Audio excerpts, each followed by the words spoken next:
So this piece right here, what you've done is you don't know how to seam the nose back into the body. So you have the anatomical geometry set. You have these two edges. You know the bridge is supposed to be light. You didn't value share. Check, check, check, check, check. Really good job. Also, good job on the lips. But you just have this awkward little seam for the nose right along here. You know you're supposed to have a shadow here, so you did that much. So let me make the lighting the same. So let's just choose like this lighting right here. And take a look over here. Typically, it's the same plane, because if we look at the face from the side has this exact setup. It's just the exact same plane. There is no random little edge where we have a random little cut, seam. Seams are edges in the face. Write that back to me. So if a seam is an edge and we have no edge here, what are we doing placing an edge right here where it doesn't belong? So typically when I wrote my critique for this, I did a written version of this. This is typically what I meant, and I wanted to show it to you instead of just type it.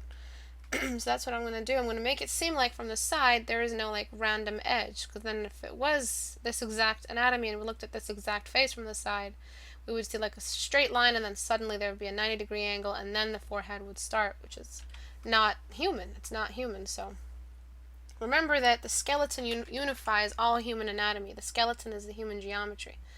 Also, the nose that you've drawn is excessive contouring here. You need to blend the nose. After you find geometric anatomy, curve all the edges. You don't get rid of the edges, but you curve all the edges. Also write that back to me. One issue here that you have is a really, really narrow nose bridge. So what I'm going to try to do, if I can, is just show you you can enlarge the nose bridge.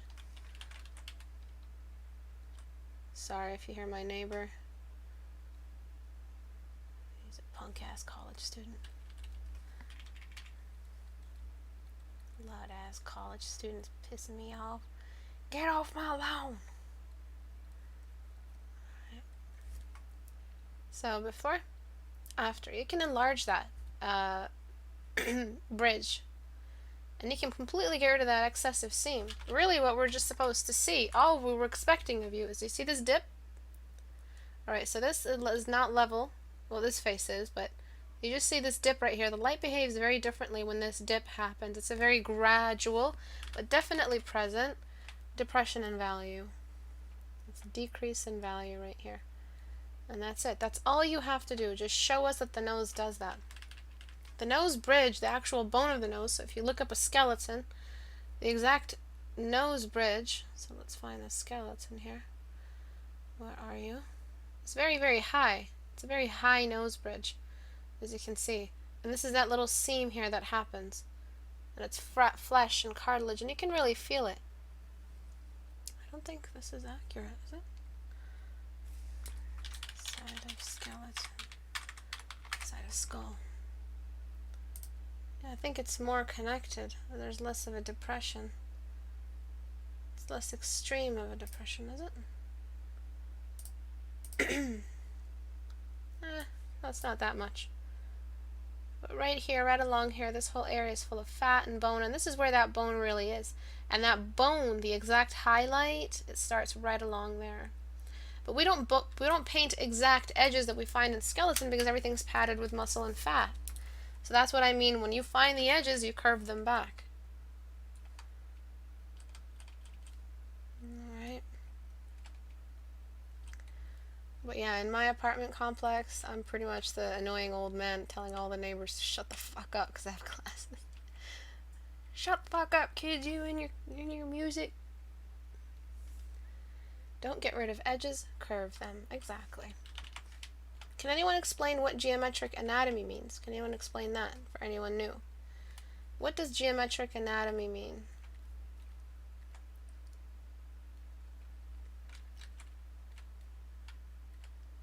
Alright, so I'm going to grab some of this. There's a small amount of value sharing. I'm just going to get rid of that. You really don't need this excessive shadow on either side of the nose. It's not necessary. What you do need, when you get rid of that shadow, you realize you never had enough contrast for the nose. So what I'm doing right now is I'm just showing that the nose has a level of hydration and oil to it that raises the value up. That's what I'm doing here. This doesn't have to be a perfectly straight line. If you do, it tends to look plastic. It doesn't have the organic error, that natural error in the bridges. She could have bumped her nose when she was a kid and it just stayed a tiny little bump and an asymmetry there. Alright, half the nostril. So what does geometric anatomy mean? Isn't that the anatomy with the edges made of planes and stuff? Exactly. So the anatomy made out of geometry. So if someone tells you, hey, did you do your anatomy study? Did you memorize the muscle groups? Memorizing muscle groups does nothing other than just give you a thing to show off, so you know the memorization of every goddamn muscle group. It's not more important than memorizing which core geometry shapes, I mean prisms, cylinders, cubes, spheres, pyramids, which belongs where, which is the best shape to use for which feature, and how they all combine to make the basic polygon, low polygon version of the human head. Once we identify the geometric anatomy, it becomes very easy to determine where the edges are and where not to blend, and finding the edges is extremely important. It provides you like a believable lighting setup, a believable form, a z-axis, a realness to the object. So what I'm doing is slowly, radially building up the highest point of the nose, but I'm making sure there is no awkward edge. The nose bridge is wide enough. She might have just a little bit of a dot or pigmentation. Half the nostril here should be in light. It shouldn't be just outlined with shadow. Half the nostril is simply not accessing the light. Her nose is actually pretty low on the canvas. So, whoop, wrong layer. So her nose is low on the canvas. What I'm going to do is enlarge the nose just a bit. I might decrease it again. This neighbor needs to shut the fuck up. So I'm going to go over to his house and cause some trouble. Alright. No, I'm a very nice neighbor.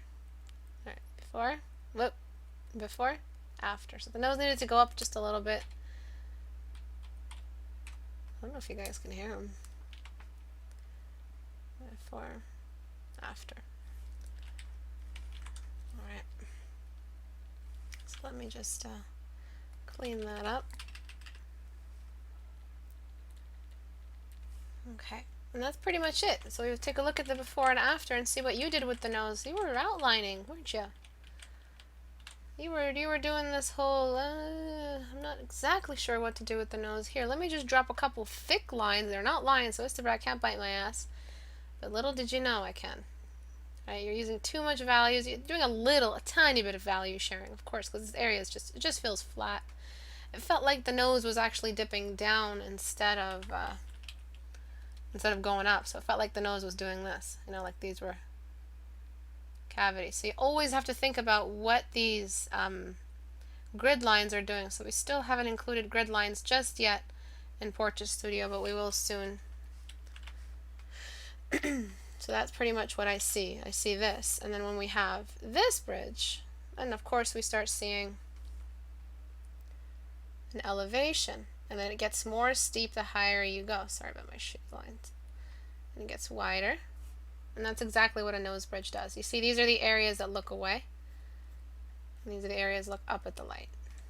Right, so always imagine the mesh. The mesh will guide you around the planes in which direction every single poly looks at. As for the lips, you just pretty much have little tiny dots here.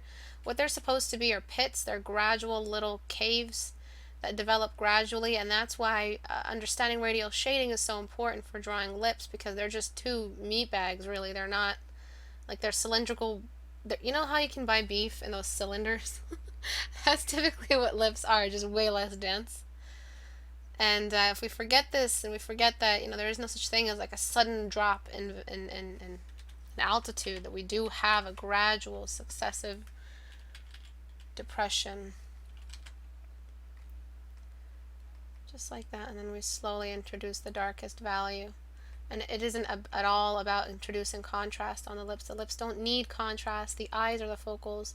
They're taking care of all of that. So I'm shading it as if it is a cylinder, putting some light on the top half of the cylinder that's looking up at the light. And again, this is called geometric anatomy, locating where the basic shape is so we can locate where the core shadow is. The geometric anatomy of an object helps you locate the core shadow. Write that down.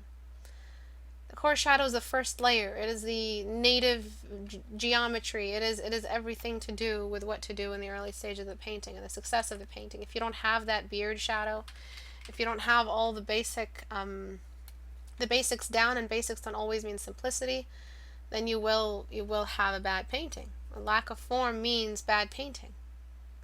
If it means anything, it means an unsuccessful painting. A painting without form completely, and it's a really, really good line art, it still has form. So a painting without form, even if you're not shading, it will still be sucky. Because even artists who use line art, anime, manga artists, whatever, if they have really good drawings, it means they're using geometric anatomy. So a painting without form, or a drawing, any art without form, if it's trying to exemplify like a human form or a humanoid or any animal or something, or a real object, if there's no geometry in it, it'll look bad. So no form equals sucky sucky. Tendara. Alright, so what I'm doing now is I'm still zoomed out. As you can see, if you guys are zooming out, it's a big mistake. Teach yourself to zoom out. It gives you more power.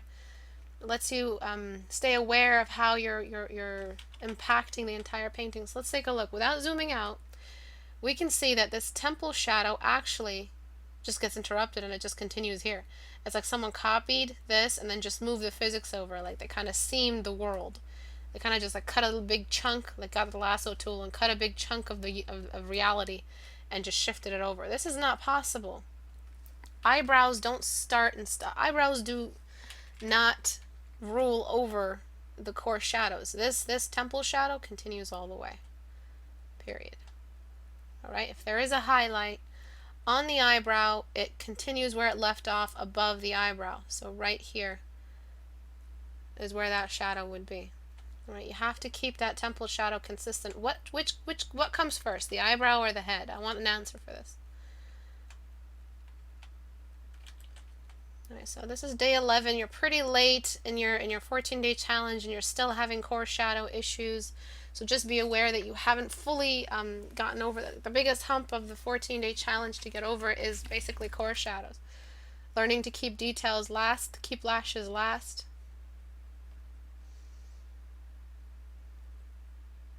And the best thing to do for your 14-day challenge is to paint without any kind of signature, anything. If she's pissed off and you want to paint that permanent bitch face, do it another day. But 14-day challenge, get rid of any accidental expressions, any accidental anything. You're supposed to keep the face neutral completely, so that this face is what you go to when someone hires you. You don't come in with a bitch face if you're drawing a sweet little girl riding a dragon and you're painting the book cover and she's just got this bitch face while she's on this happy little dragon and it's children's. You want to be able to paint a neutral face, a happy face when you mean to. No accidents, no bad habits. And if it's your style, I won't hear the style excuse. There's such thing as style for beginners or students or even intermediate to advanced, because it's all habit, it's not style. It's intentional habit if it is an intentional breaking of the rules. The head comes first, exactly. The head comes first. So we have the core shadow of the head come first before the eyebrow. The eyebrow doesn't decide when and where the core shadow is allowed to exist. That's why you always put the light ahead of anything and the geometric anatomy ahead of anything. Nothing is more important than the light source and the geometry that it reveals. Or the geometry and the light that it reveals. We're shading the sphere, the bulb of the head. Trying not to drop too low in value. So I thought my tablet was breaking, but it actually wasn't. I just needed to fix the little USB thing, so thank God. Alright, so before, after. And you see how it added age? It made them look like it was a really weird nose people can have in the real world, like it's like a plastic surgery nose or something. I'm putting just a little bit of shine on the very height of the nose, some shine on the inner part of the eyes, just to show that the eyes have, I'm going to use a blocking brush for this, So just to show that the eyes have an extra bit of hydration and moisture to them. Same old stuff I say every class. But as you can see, every student behaves very differently with these rules. The rules are basic, but they're not simple. Just because they're basic rules does not mean they have a simplicity to them. They have a real complex way of intertwining with each other, and they become very hard to trace in a reference. So you have to have actual terminology for these rules, for these fundamentals. You can't just wait for your photograph or photo study to reveal them for you. You won't see them if you don't have words for them. Being part of a community lets you, that you learn about all kinds of stuff. Right. So you need to make the face feel a little bit more like skin, feel a little bit more seamless, and work on the structure and the geometric anatomy of the nose. You can put a little shadow on either side of the nose now. It won't damage the face too much if it's needed. Alright, let's see if anything else. Alright, so what you've done here is you have a Portrait Studio model. You have a screenshot. I think you're using too much contrast. Try to bring the contrast in the studio down to like this. Alright, so it's a little too much contrast, but even then, considering you had the contrast to tell you exactly where everything was, you didn't capture it very well. So this geometric anatomy, again, what I'm referring to is the fact that the nose is like it's a prism with a little, flat top. So what am I going to use? There we go. Alright, so let's trace the actual geometric anatomy that we're looking at here. So we have this object. Alright. This object has a flat top, and it has flat bottom, and it has the two sides. This is what I mean by geometric anatomy. Yeah, it gets taped and seamed with the rest of the face, but this is typically what I mean. You completely didn't see that. Alright, none of this transferred over. No major light spots. There are many light spots on the face, but they're pretty much all the same if the light is top down with any face that you're going to draw. Cheekbones, nose is more important. The U shape, that on-switch shape for the T-zone. Lips, upper lip, and then the chin. The chin being the least in contrast. Okay, you didn't get any of these. It's like in your mind you had like a side, like I feel like all the lights are leaning this way. I'm not sure exactly what happened. Like I'm trying to imagine your thinking, how you approach this, but you really need to zoom out, squint your eyes, and just take a look at where all of these major artifacts left over from the geometry. And these are the light spots. The light spots are the leftovers of the geometry. What hasn't been curved, what has remained really, really high in altitude. So, I probably won't address the neck because the focus is the face. But yeah, the neck was very thin in the previous painting, I agree. I wanted to express thoughts on it, like if she'd make it official with official rules on how to go about it, etc. I should have been more specific. Let me just read up. What's up? Istebrak, what about other 14-day challenges for like figures or hands? 14-day challenge is just a way for me to trick you. It's not really mystical in any way. It's a way for me to trick you into studying every day. That's it. Or having healthier study habits. Even if you're not studying every day. It's a 14-day challenge, but 14 days. It don't have to be exactly in succession. But it's just a way for me to trick you guys into getting in the habit of asking for critiques, going back, correcting, starting something from scratch, and just learning to have skill that you can call on. It's not accidental skill, it's real skill. So if you can find a way to incorporate, like of course there's the 3/4 view 14-day challenge, there's the side view 14-day challenge, there's the upper half of the body 14-day challenge, and that's, again, it always needs a critique with it. But if you want to study something for 20 days in a row, feel free. Just make sure that you're following the format of the 14 days, meaning that you have the same angle, same camera angle, and same lighting. You're trying for 14 days or 14 attempts in a row. So the point of the 14-day challenge is the lighting never changed and the camera angle never changed. You're perfecting that specific perspective, that specific frame in the motion, so that you can call on it later when you need it for work or when you need it for personal stuff or something. You're perfecting one specific frame, one instance of lighting. Of course, there's millions of combinations out there. Yes, I'm tricking you. Trickstebrak. You guys can do wonders with my name. Alright, so what you need to do, buddy, is you need to start blocking in. Blocking in is the simple act of not blending, but just finding where the high points and low points are. Your piece is also really, really dark. The thing is with Portrait Studio is that you have power to make the background really light or really, really dark, so you don't really have that much of, you have too much power, I'm thinking. I'm going to start applying this where if you make the face brighter, the background also brightens up, and that is hand in hand with light environment. The light environment needs to brighten up at the same time. But don't want to value share, so you see this value is nothing like the values on either side of the nose. So we don't want to value share. And I want you to just do this for a while.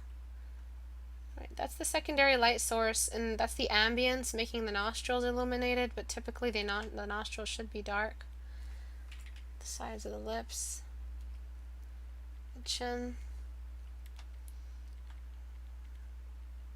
Basic separation between the, I don't know why you have light on the side here, man.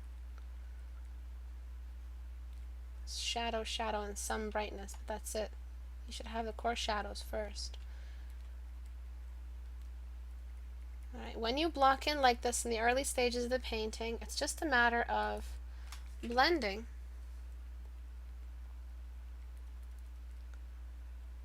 And then you kind of have a face that has more geometry in it. You kind of just, without depending too much on zooming in and detail, you have more believability, you have more realism just by doing this, just by blocking in. So what you need to do is you need to start doing blocking studies. So you need to take an even further step back. You're not ready for this kind of reference. There's too much to read. There's too much information. You don't have enough vocabulary for this to read this information and then reproduce it. What you need to do is deconstruct this even more, reverse it, reverse engineer it even more, break down the mechanics, go back down into, and if you have Portrait Studio, which you do, you can just use these plain Asaro heads right here, or Asaro-like heads. We can't call them Asaro heads because we don't own Asaro merchandise or whatever the hell it is. But you can just use this value. Actually, the background. Wait, what? No. Oh, background. Right. So you can use these exact planes right here. You have it. You have Portrait Studio, so you can do this. You can test different ones as well. I'm really hating Unity right now. Unity can just suck it. But you need to start studying this stuff right here, because you don't have an eye yet for learning where to blend, and you're blending too much. You're blending away major sections. This is another area I would block in, just on the cheeks. Alright? So if you want to make your experience with art easier, stop doing masterpieces, stop going for anything excessively blended, stop using lines, and start blocking in. Start just looking at art as a scientific observation. You're just observing the raw science. There's no creative force involved. You want to improve your art as a whole, this is how you study. You take away all the emotion out of it and you just turn into a study robot. If you want your art to improve, there has to be a great deal of, it's just like, everything is like that. There's like a fundamental, when in Karate Kid he makes him paint the fence? You're kind of like introducing yourself to the world of whatever it is you're studying in a different way, in a way that is more in tune with the actual practice. So studying art is the study of how things happen in the real world, light on form, how things look in the real world. So you need to start approaching this very differently. You can go ahead and study these every single day, but it's going to be too much information for you to process. You're not going to get the basics done. And again, basics don't mean simplicity. When I say basics, study the basics, that's not one day. It's not wasted time if you study a whole year just doing basics. It's basics that make us have skill that we can depend on. If we perfect the basics, we can just tackle any reference. So that's another big section that I've blocked in. And I'm just using smudge tool on a scatter brush. And this is what you've missed in your version. You missed all of this. Now I just start blending. Just like we did with the nose earlier, it shouldn't be this dark. I'm just copying the reference, what the reference is telling me to do.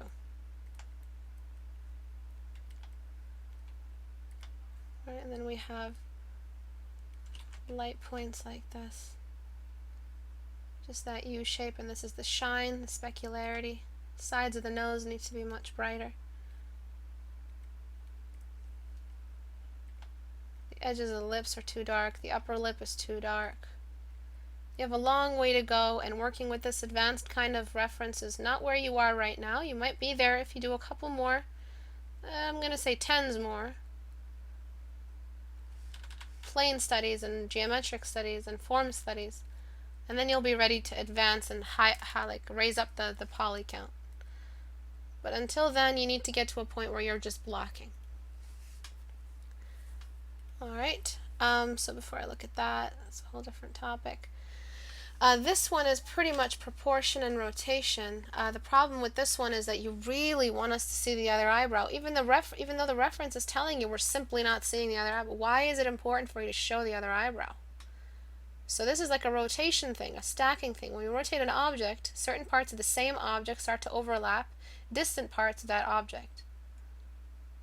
Right? So you need to just have faith that you don't need to show any more of the object. It's okay, we get it. So we're used to having you draw for us and telling us, hey, this is one eye and this is another eye. So you have like this habit, this desire, this need to show us both eyes at the same time. And so that happens when suddenly you have to rotate and we just don't see as much of one eye as we do of the other. You're not accepting that. And when a student does that, they have issues with rotation.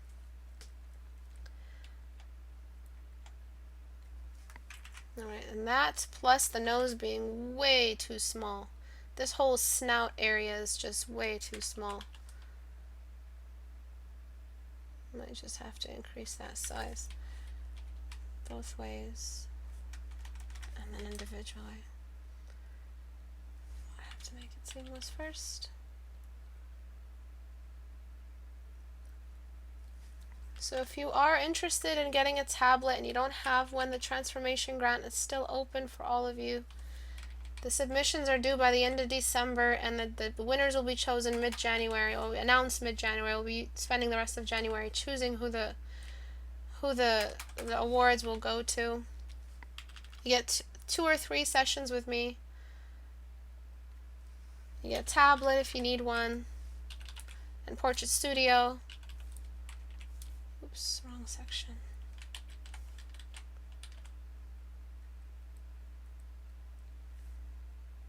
And the lip just needs to go. I'm not sure if it needs it.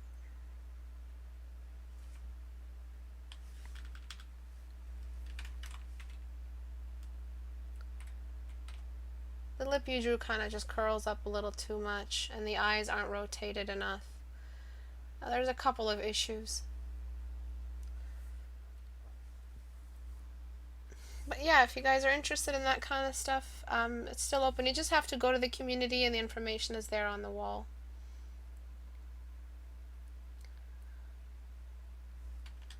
Alright, so I'm just trying to tuck this eye, and I might just have to use lasso for this.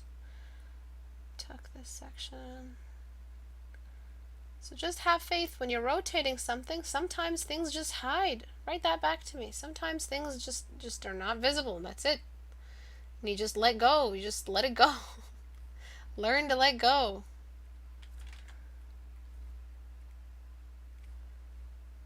Okay. As artists, you really, really have to learn to let go a lot of stuff. You're going to have to learn to let go of your paintings. You're going to have to learn to let go of your egos. You're going to have to learn to let go of a lot of stuff. It's a real character building skill set.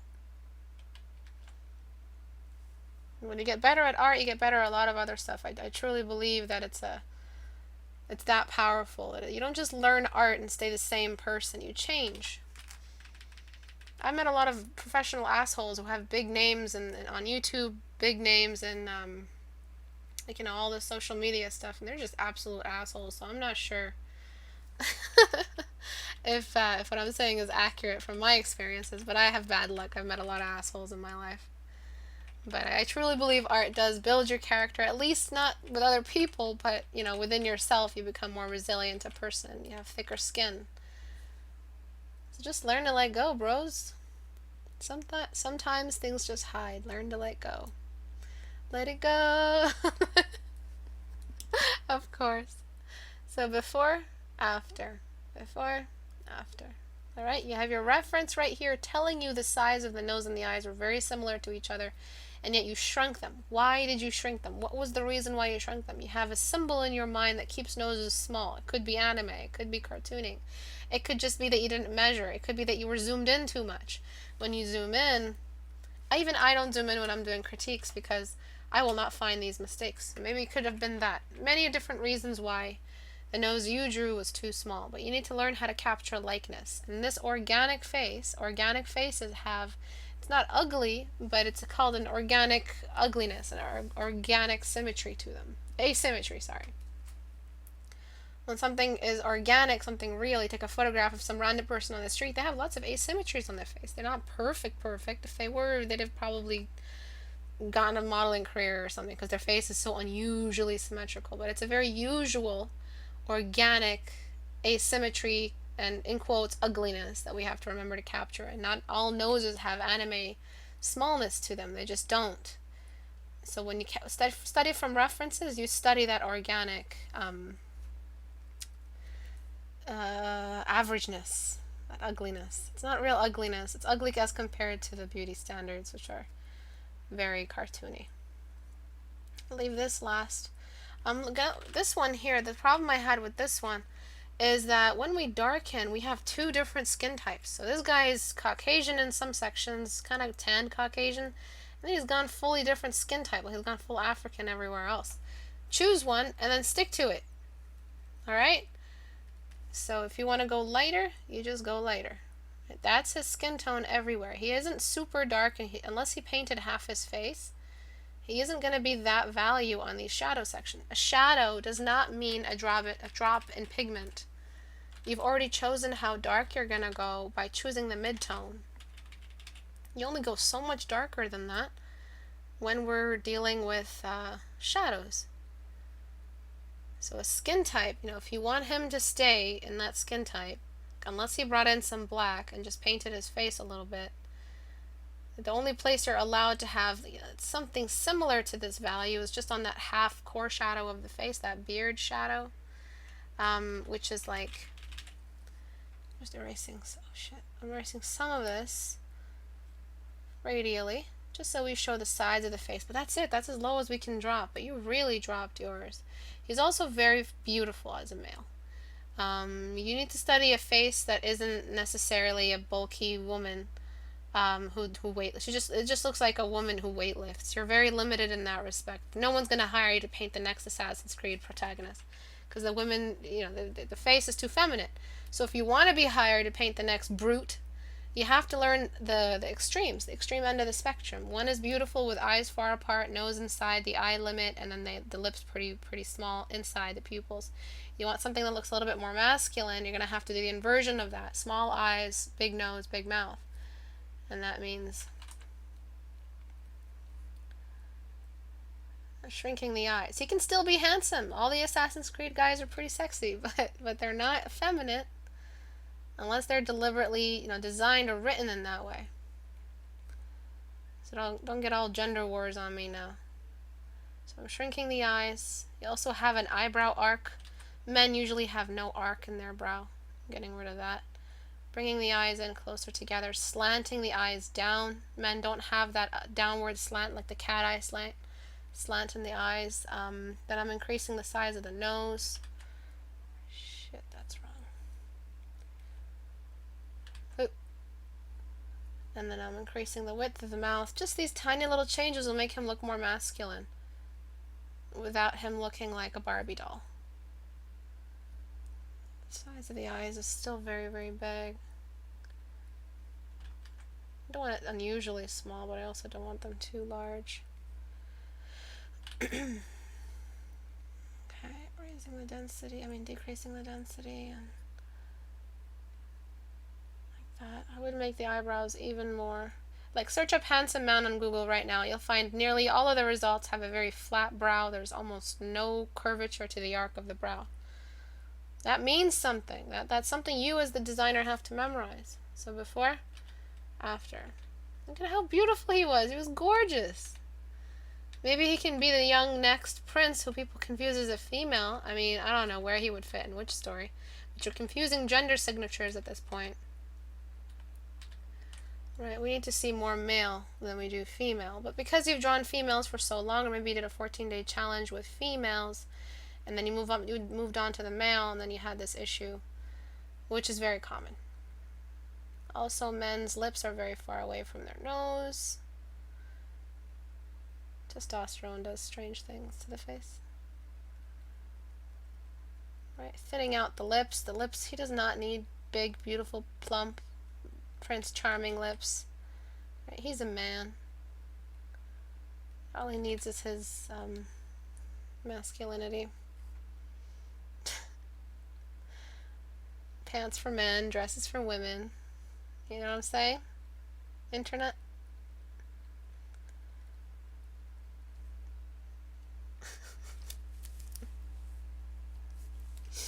Okay, before, after. I'm just giving more distance here, and then I'm probably going to just tuck that back up. Because removing that plumpness of the lips kind of just distance them even further. I didn't want that much of a change. Probably widen the lips just a little bit as well. Right. So, I'm going to make that seamless. And I'll show you the final before and after. Flatten. Before, after. If it was a woman, then, you know, power to you. But I think I read a male because the thickness of the neck and the jawline. I think you were going for male. I'm really not entirely sure after this point, but... And then I would just tuck his ears in, find where that cheekbones are. I'd probably just increase the face area since everything is in proportion now.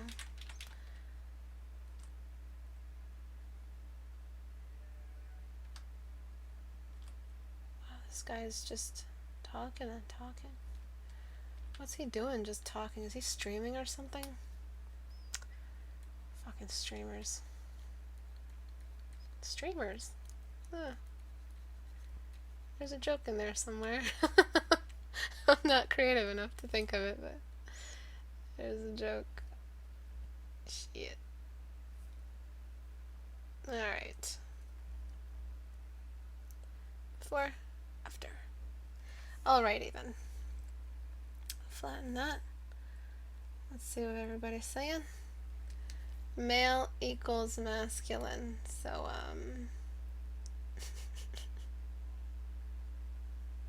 oh, okay, forgot art industry is shit. The challenge is her to get high, that's why she's going for a clearly gender. So is this eggplant person getting into this whole, you know, there's 1,000 different genders kind of deal? No, there isn't. There's 2 genders. There's many social genders for sure. Go ahead, sail with it. Go on. You have all the power to you. There's many social genders, but in the industry, when they're asking you to design the next fucking male slinger gun fighting fucking I don't know what for which game, you're gonna have to give him a reasonably organic masculine face that looks like his hormone levels are balanced and untampered with. Okay, there's absolutely no space in your portfolio for anything excessively ambiguous. You have to understand who your audience is, and the audience of the world understands that there are 2 major genders. Believe in that, and then you will get hired. If you don't believe in it, there is an audience for this as well. It's called Tumblr. Alright, for this guy, so you're blocking in, but I just want to warn you that your values are way too bright early on. All right, what you need to do for this is darken. You need to darken this. You're too early in your blocking in stage to even have this level of brightness. All right, so normal.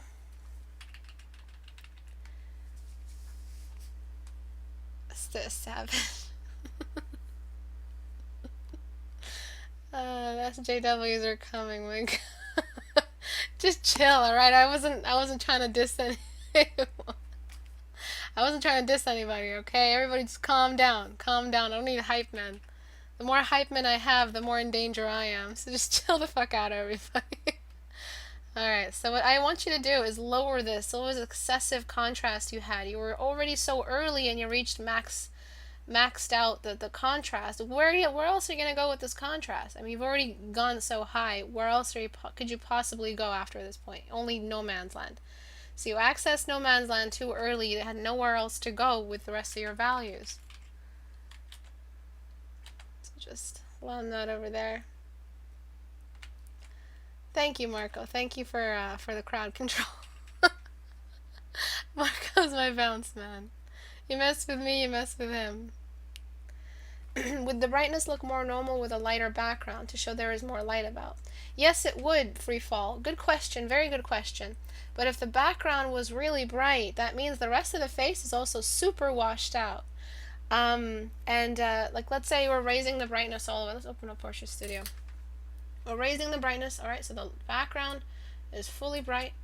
The brightness has gone all the way up. You see what happens? That's just the way the computer, just the way Unity has programmed light. If there's too much light, you get random instances of shadow.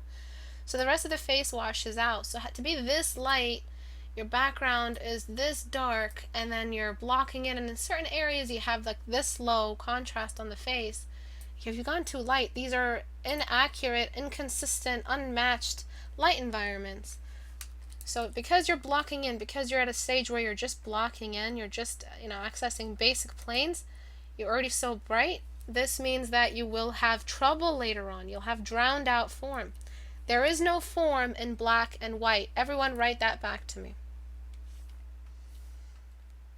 Filter, liquefy. His eyes look retarded. Okay, Dean, let me introduce you to my community. We have constructive criticism.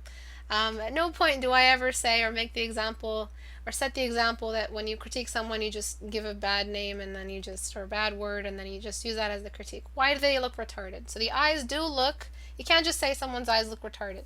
You have to give me why. Why? Why do they look off to you? So don't be a layman. Don't be a flatlander. Tell me why. Why do you think they look a little bit off center? Because they're a little bit too crossed. So yes, you're supposed to cross eyes just slightly to represent that the eyes have a single line of vision, but not so much that the eyes actually look like they're fully crossed. And that's how we keep the eyes feeling like they're engaging with the audience. To make them cross just a little bit to make it look like this person hasn't zoned out or derped out.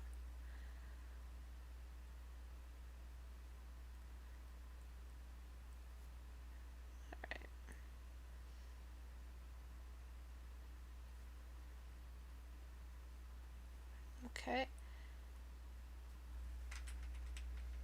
So that probably makes the eyes look a little less quote-unquote I'm not even going to repeat the term. They look a little bit less crossed in and more focused. And those are my warnings for this piece. Do post it back on the community after these edits and go into the full render. Let's take a look at where you take this study. This is a great reference you had. And finally, to close up shop, we have this piece here, which is a form study. I have a couple warnings for this. First of all, get rid of that. Okay. And where are the sharpness of the where's the sharpness of the cast shadow? So you kind of did it in a way where I can't really critique it because it's so dim. It's such a dim room. Like there's a single tiny little curtain open. There's no light in the room, and it's kind of half daylight outside. And you're seeing some. So this is kind of an accurate light environment, to be honest. Except you have this. So it wasn't it was an accident. This light environment was an accident. You weren't actually going for a dim room. You weren't going for all that.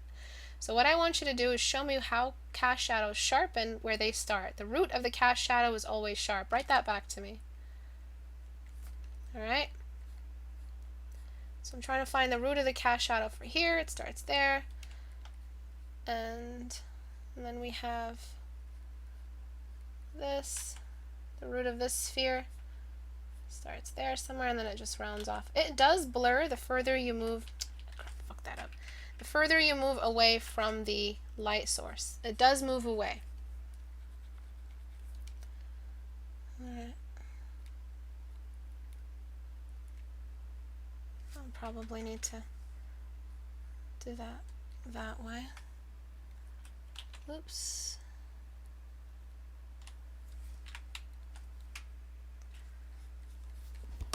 Alright, and then the cast shadow.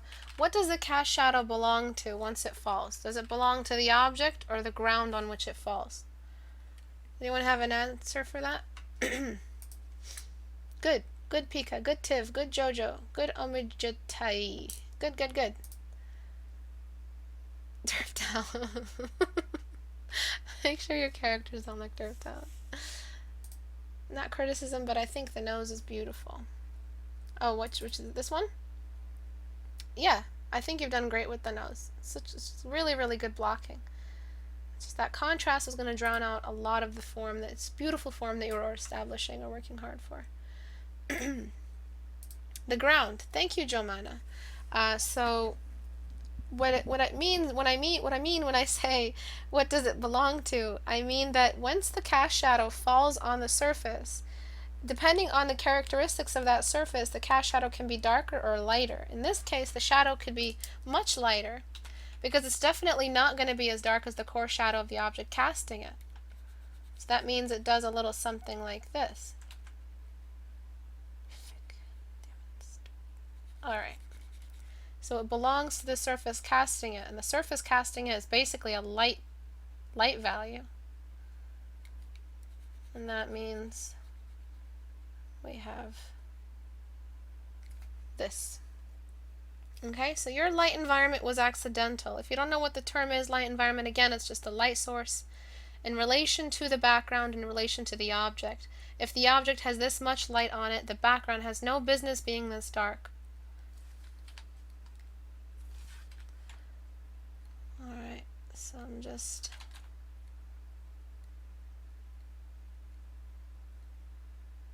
trying to lasso this hunk of form. Okay, I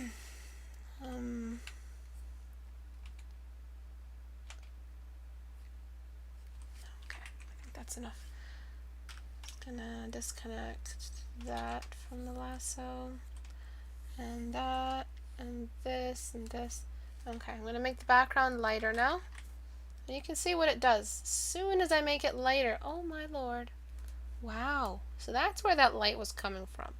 A light object, an object with light on it, doesn't just get the light and that's it. The surrounding area also gets that light. What's this cast shadow moving on to other than the surrounding area? Now that I made this background even lighter, this cast shadow should go even lighter.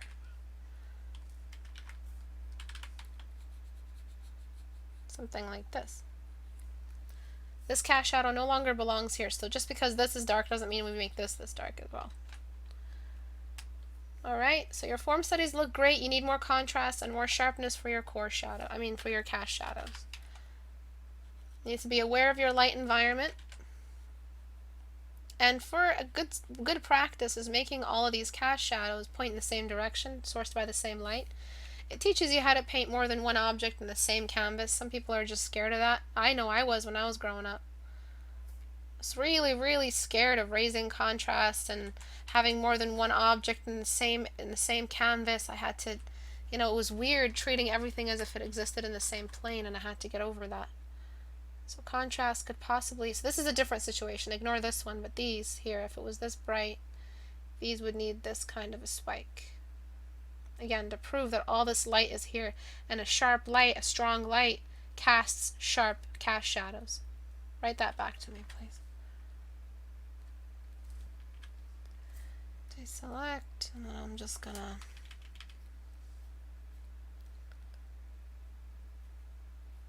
smudge that in. These are great form study shapes that you've chosen. You may think this is a boring little study, but I promise you, I swear to you, that this is, upon my honor, alright, as a Knight of Camelot, I swear to you that this will show, these studies will show, it will show the next time you draw a face. For some weird reason, you just do the core shadow right, and it's because you've transferred all of this geometric anatomy, these signatures here, you've transferred them over into your painting. It will actually show where you've improved. It's not just, you don't just sit there and do a form study and you don't benefit from it. You benefit from it every single time. You study this specific frame of light on form. Alright.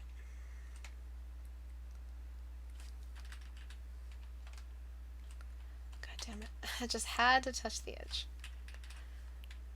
Alrighty. Just come on. Come on, you can do it. Okay. So any questions? If you do ask a question, just write my name, write Istebrak, not just Ista, so that I could see the question. But that's it for today. I will be hosting another session this Tuesday, the 20th. The 22nd, the elf designs are due. So let me show you mine. I don't know where I put mine. But it's just like drawing an elf, you know? Just draw me an elf. Draw me an elf, and I will repost it. I will repost the where is it? It's just a stupid little sketch I made, but it's just to inspire you guys. I mean, I don't know how inspired you'll get, but there's this one. Just sketch an elf in this format. Dark values on a light background. I think I have a couple of other tries in here. I've got like this old man elf. I never got to finish him. He looks like my landlord. There's that depressed duck, you guys remember that? And then there's I'm not sure what the fuck I don't know. I was practicing some form through lines. Oh yeah, this fella.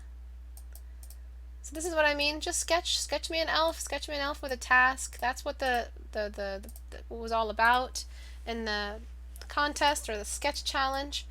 Just sketch some elves. It's like I'll repost it, but basically every elf has a task, and just design that elf around their task, and using props and character and the stance. And as we've studied in different challenges, we've the fellowship challenge we had. We talked a lot about silhouette and how the silhouette might read. We also, in the creepy creature challenge, we also had a lot of talk on silhouette. So remember, just consider your silhouette when you're drawing with a line. It's usually hard to see a silhouette. So design through expression, age signatures. It's really a great little challenge, and it dresses up your portfolio. So these challenges are made to dress up your portfolio. We will go back into polls. I will run some more polls so you guys can vote for the next real deal challenge. And the rewards are always competitive. They're always nice. You win a free copy of Portrait Studio if you don't own it. There's other things that I could also give you just to reward you. But I don't reward how well you draw. I reward your notes. So if your class notes are sharp, then I will reward you. If they're nice and on the dot. Istebrak, does a cast shadow change its texture if the ground is different? I mean the ground's texture. Yes, it does, Shane Fernandez. Everything about the ground that cast shadow inherits. It has to become a darker level than the ground, but if there is a texture on that ground, it will behave very differently in that cast shadow. Do you think Portrait Studio will get a feature to add multiple shapes for form studies? I screenshot that suggestion just now, and I will send it to our programmer. It's definitely something that I want as well. Thank you, Tiv. Istebrak, when drawing highlights, does the highest lightest value have to match the same brightness as the background? No, absolutely not. Usually we have more contrast by comparison on the face than we do the background. The background is almost just a little bit darker or just a little bit lighter. It really just depends on what you're doing with the background, but usually you have to keep the background lighter. But there are instances, like the background doesn't have random water drops in it the way a nose does. So the nose gets more contrast in that respect, and the fact that it has more hydration in that area. So we have to represent that specularity. What do you like most about the community classes? Oh, that's a good question, Charlie. What do I like most about the community and the classes? I like how much you guys miss me when I don't show up to class. And I really like seeing improvement. I really like the improvement the most.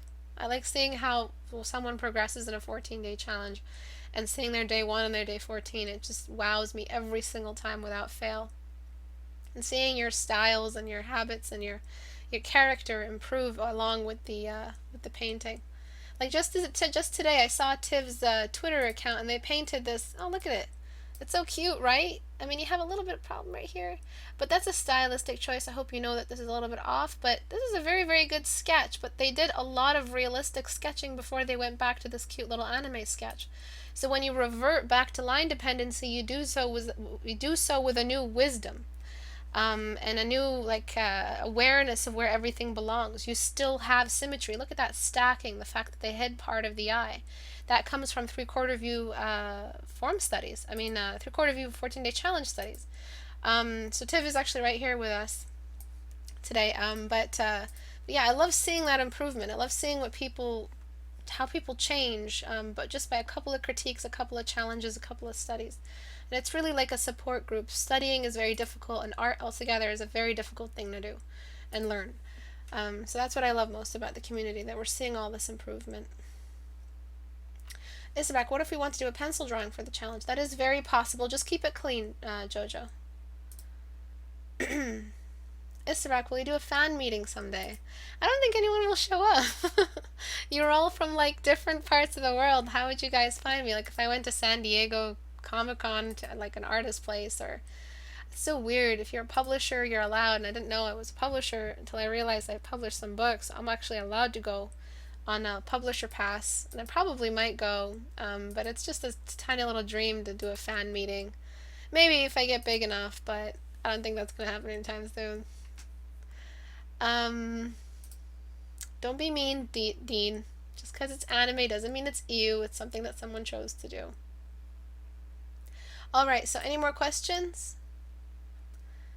Okay, thanks, Ista. No problem. Let me see if I missed any questions. Oh, when in school should you start a portfolio? As you know, masterpieces should be delayed as much as possible, but if you have to have a masterpiece, just be aware that you're going to have to edit it. So if you start a portfolio in grade 9, and you're applying for art school or something, or you're planning to go into a job, please make sure that you go back to your masterpieces, quote unquote, and edit them. Edit where they're faulty, because you're representing yourself with these masterpieces. So start one as soon as possible. Doesn't matter if you're in school or out of school.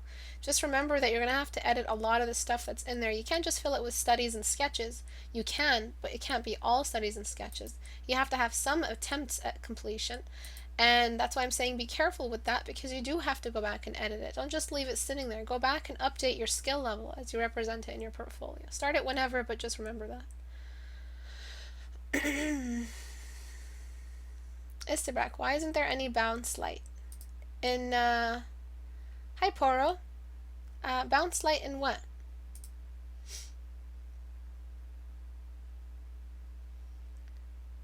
Istebrak, why are you so awesome? I'm really not. It's all a ruse. I'm actually a very mean person. We wish to know how you look. I showed myself a lot of times on camera. I'm not showing myself today. Istebrak, are shadows more saturated or desaturated? Desaturated. There's not enough light to feed the color. They are always desaturated. Stylistically, you can go ahead and saturate them. You can make them a bright blue stylistically, but typically they should be desaturated. When an object misses color, the nearest color that has that level of saturation is blue. So they are desaturated and a little bit cool. So if the object is red and it's got a shadowed section, if the object is this color, right? Let's say it's like this orangey red shirt, and it has a shadow on it, we move the value down and we cool it down into the purples. So we desaturate by moving down away from the light, and we cool by getting the nearest purple version of that color. Do you understand? Sometimes we don't have a purple version for warm colors like orange. We do have a warm one for orange, it's just red, but we can't actually just use red, but we just move towards red. But cooler and more desaturated and darker. Istebrak, I've learned more from you than half of my professors in 3 semesters. Thank you so much for your knowledge and effort. You're very welcome, Kirby. Why isn't there any bounce light? Is it subjective? In relation to what? In Portrait Studio or in this painting? Bounce light happens if it's just a kind of light environment. There's always bounce light everywhere. Sometimes there isn't like a traceable track of bounce light. Sometimes the fact that this is just lighter than it should be is the bounce light's effect. Bounce light is like ambient occlusion or ambience in general. Istebrak, can I have some of my studies in my portfolio or just masterpieces? Yeah, you can definitely have studies in your portfolio, Shane. Absolutely. Sketches, studies, just saturate your portfolio with that stuff. They do want to see, though, completed images that you can push towards completion. When studying portraits using blocking, should I avoid all gradients? Generally, yes. Alliteration. When you have gradients, you start blending, and when you start blending, you're not blocking in anymore. Or you're in danger of removing your blocks, the actual surfaces that you're supposed to be preserving. Istebrak, are your master skin brushes for each stage of painting skin or perfecting the final stage? They're actually for the perfection stage. They're not mostly for blocking in. The oil painting brushes, the ones that are like the dry oil ones, let me show you. These ones are for blocking in. I really like these ones because they come with a texture to them. So these are my blocking in brushes. These are the rendering brushes, the ones that I use for completing this like different stages of painting a face, and I've used them for my last like 10 portraits that I have online. These are the ones that we use for completion. So you can see these are more blendable, these are just completely unblendable, and I'm trying to promote that the more square to promote the cube and promote the geometry, and these are more teardrop to promote more organic patterns and blendable shapes. And these all of these work really, really well when they're super large, because again, you're supposed to be zooming out and using sweeping brush strokes instead of tiny little teeny weeny little punk ass brush strokes. Okay, that's pretty much my teaching is consistent through the brushes that I've designed. I never said she should show her face. Sorry if I came off as not at all. No. No, you didn't offend me by asking to see my face. Alright, that's it for today. Thank you everyone for coming. If you're interested in anything we've covered today and you want to stay close to this community, just go to istebrak.com and go to this little icon. It'll take you to the Google Plus community where we have all that information. I will be posting, I think it's in the post here, the doohickey, where is it? The challenge, the holiday challenge right here. So this is the holiday challenge. You just have to go to my name and scroll down. It was posted November 11th, and that's pretty much has all the information that you need to design your little elf to join the challenge. It's just a sketch. You have to do 3 attempts, 3 rough sketches, and 1 final sketch. And then to follow me on YouTube, just go here, click on this button and follow. There's Facebook if you want your work sent back to you. Twitter for class announcements. The last class I canceled, I used Twitter. And then Instagram, I just have Instagram. Just to promote myself shamelessly. Okay, so that's it. Thank you guys. Have a great day. I will see you guys on Tuesday maybe. If not, I will see you on Thursday. Have a great day, guys. Bye-bye.